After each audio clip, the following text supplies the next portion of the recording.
Assalamualaikum everyone, welcome back to my channel. আমি Sunjida Nova. আমার আজকের টিউটোরিয়াল আমি নর্টনস থিওরাম সম্পর্কে ডিসকাস করব।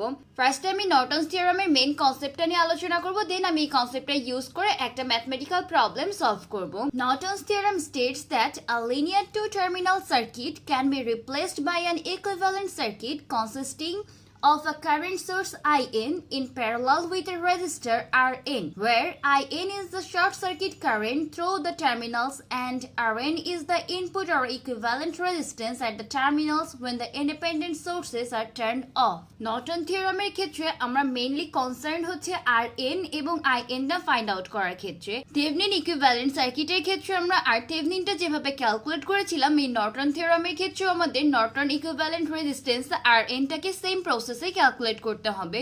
অর্থাৎ এখানে যে ভোল্টেজ সোর্সগুলো আছে, ভোল্টেজ সোর্সগুলোকে আমাদেরকে শর্ট করে দিতে হবে এবং যে কারেন্ট সোর্সটা আছে, কারেন্ট সোর্সটাকে আমাদেরকে ওপেন করে দিতে হবে। নর্টন থিওরামের ক্ষেত্রে I Norton equal to short circuit current, অর্থাৎ আইএসসি আর থেভেনিন আর নর্টনের ভ্যালুটা ইকুয়াল হয়। আমি যখন স্টেপ বাই স্টেপ সলভ করতে থাকবো আপনাদের কাছে ব্যাপারটা আরো ক্লিয়ার হয়ে যাবে। সাপোজ আমাদেরকে এরকম একটা সার্কিট দিয়ে বলা আছে যে find the Norton equivalent circuit of the circuit in figure 1 at terminals AB, অর্থাৎ আমাদের AB টার্মিনালে নর্টন ইকুইভ্যালেন্ট সার্কিটটাকে ফাইন্ড আউট করতে হবে। এজন্য আমি ফার্স্টে AB টার্মিনালটাকে শর্ট করে নিয়েছি। এখন আমাদেরকে আইএসসি অথবা আইএনটা ক্যালকুলেট করতে হবে, অর্থাৎ আমাদের এই শর্ট সার্কিট কারেন্টটাই মেইনলি নর্টন কারেন্ট। সাপোজ আমাদের 8 ওহমের মধ্যে দিয়ে যে কারেন্টটা ফ্লো করছে, ওই কারেন্ট যখন সেপারেট হবে তখন 5 ওহম এবং এখানে যে 0 ওহমের একটা রেজিস্ট্যান্স কানেক্টেড আছে তার মধ্যে দিয়ে কারেন্টটা ফ্লো করবে। বাট এখানে আমাদের 5 ওহমের মধ্যে দিয়ে কোনো কারেন্ট ফ্লো করবে না, কারণ যেহেতু এখানে কোনো রেজিস্ট্যান্স নাই, সো সব কারেন্টই এই পাথে ফ্লো করবে। দ্যাট মিনস আমরা 5 ওহম রেজিস্ট্যান্সটাকে রিমুভ করে দিতে পারি। এক্ষেত্রে আমরা লিখে নিব যে to find IN with short circuit terminals A and B, we ignore the 5 ohm resistor because it has been short circuited. এখন 5 ওহমের রেজিস্ট্যান্সটা রিমুভ করে দিলে আমাদের 8 ওহম আর 8 ওহম যে রেজিস্ট্যান্স দুটি আছে, রেজিস্ট্যান্স দুটো আমাদের সিরিজে কানেক্টেড হয়ে যাবে। দেন আমরা ক্যালকুলেট করলে পাবো 16 ওহম। আমাদের তাহলে ফাইনাল রেজাল্টটা চলে আসবে এই টাইপের, অর্থাৎ আমরা সার্কিটটাকে যদি আবার রিড্র করি আমরা এই টাইপের একটা সার্কিট পাবো। এখন আমাদের মেইন টার্গেট হচ্ছে আইএসসিটা ক্যালকুলেট করা। এক্ষেত্রে আমরা নোডাল অথবা মেশ যে কোনো অ্যানালাইসিসের মাধ্যমে আইএসসিটাকে ফাইন্ড আউট করতে পারি। আমি এখানে নোডাল অ্যানালাইসিসটা ইউজ করব। এই জন্য আমি ফার্স্টে একটা নোড ডিফাইন করে নিয়েছি Vx। তাহলে এখানে যদি আমরা কেসিএল অ্যাপ্লাই করি তাহলে আমরা দেখতে পাচ্ছি যে 2 অ্যাম্পিয়ার যে কারেন্টটা, ওই কারেন্টটা এখানে এন্টার করছে। আমি এন্টারিং কারেন্টকে নেগেটিভ কনসিডার করে নিয়েছি।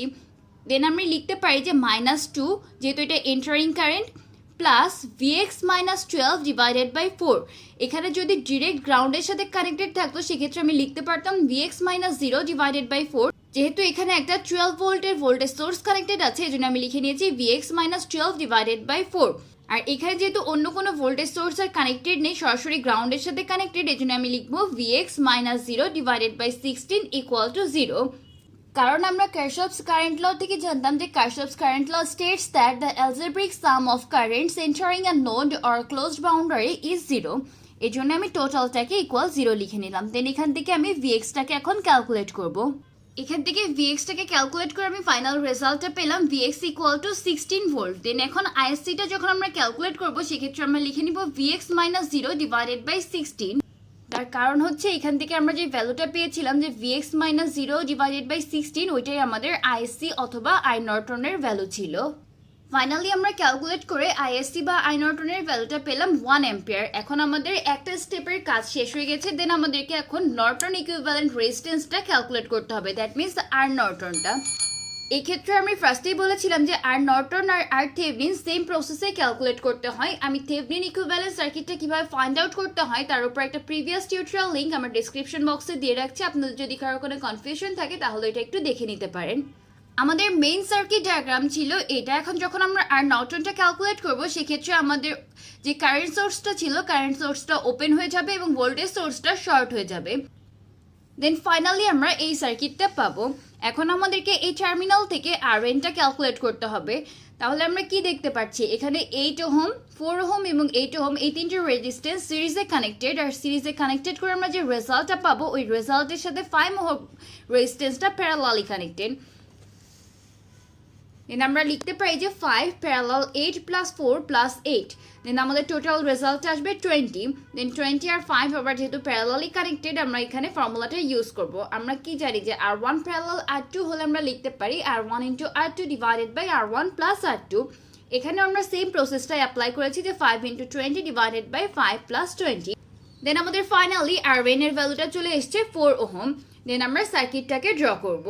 থেভেনিন ইকুইভ্যালেন্ট সার্কিটের ক্ষেত্রে ভোল্টেজ সোর্স আর রেজিস্ট্যান্সটা সিরিজে কানেক্টেড থাকে, আর নর্টন ইকুইভ্যালেন্ট সার্কিটের ক্ষেত্রে একটা কারেন্ট সোর্স আর একটা রেজিস্ট্যান্স প্যারালালি কানেক্টেড থাকে। দ্যাট মিনস আমরা যে আই নর্টনের ভ্যালুটা পেয়েছিলাম 1 অ্যাম্পিয়ার, ওই 1 অ্যাম্পিয়ার কারেন্ট সোর্সের সাথে 4 ওহমের রেজিস্ট্যান্সটা আমাদেরকে প্যারালালি কানেক্ট করতে হবে।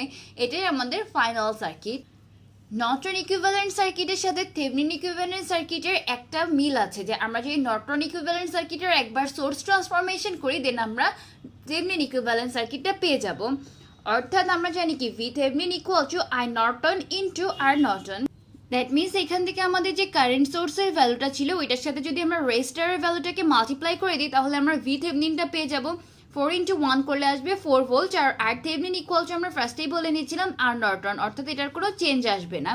জাস্ট একবার সোর্স ট্রান্সফরমেশন করে দিলে আমরা নর্টন ইকুইভ্যালেন্ট সার্কিট থেকে থেভেনিন ইকুইভ্যালেন্ট সার্কিটটা খুব ইজিলি পেয়ে যাই। Thanks for watching guys. আপনাদের সবার জন্য একটা হোম টেস্ট থাকবে যে এই সার্কিটটার আপনারা থেভেনিন ইকুইভ্যালেন্ট সার্কিটটা ফাইন্ড আউট করার ট্রাই করবেন এবং দেখবেন যে রেজাল্টটা সেম আসে।